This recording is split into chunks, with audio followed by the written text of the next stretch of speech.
Yes, it is disheartening for clergy if share is not paid, because obviously they feel a level of responsibility. Their stipends come from the share, it's its main purpose. So it is hard. And also we need to remember that share is not a tax. It's a common fund, just as the disciples had a common fund, sharing things in common. It's one of the ways in which we come together. I remember when I was a parish priest in this diocese, inheriting my parish with 3 years of share debt, and the moment that we were able to recover that by working hard, by sacrificial giving, we were springboarded into mission, because then we were in surplus and we were able to do new things for Christ.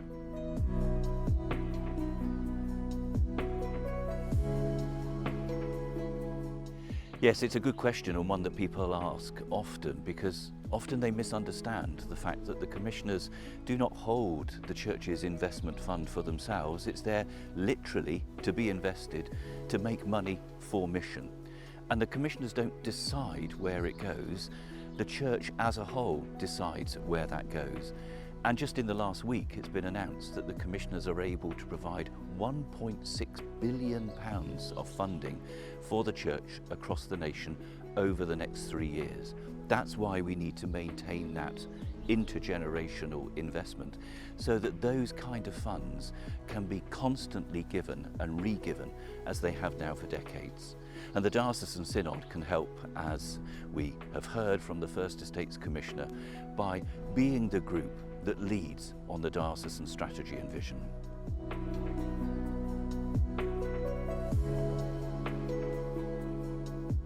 Oh, this is a hard one, because what we absolutely don't want is a connection, a direct connection between ability to pay for ministry, or the lack of ability to pay, and receiving ministry. That's the purpose of share, that's the purpose of the common fund, so that we can support those lower income communities. However, there is also a direct correlation between how much money comes in and therefore how much money is able to be shared and spent. If everybody plays their part, then we can fund the diocese.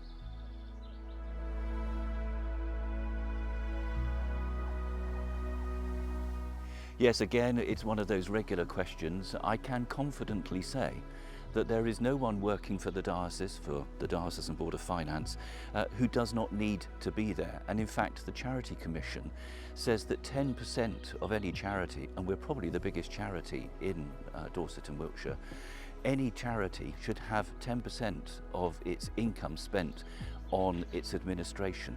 And we are well below that, somewhere around 7%.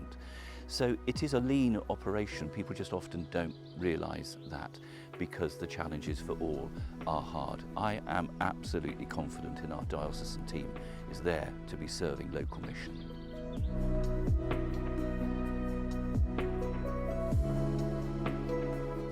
Oh, I know what brings me joy this week. This is ordination week, and on Saturday and Sunday we will ordain 11 priests and 8 deacons, all then being sent out into parishes to serve in mission and ministry. And the thing that really brings me joy is that amongst all of those wonderful people who are giving their lives to God, one of them was a toddler in my parish in Poole, and then he came to faith.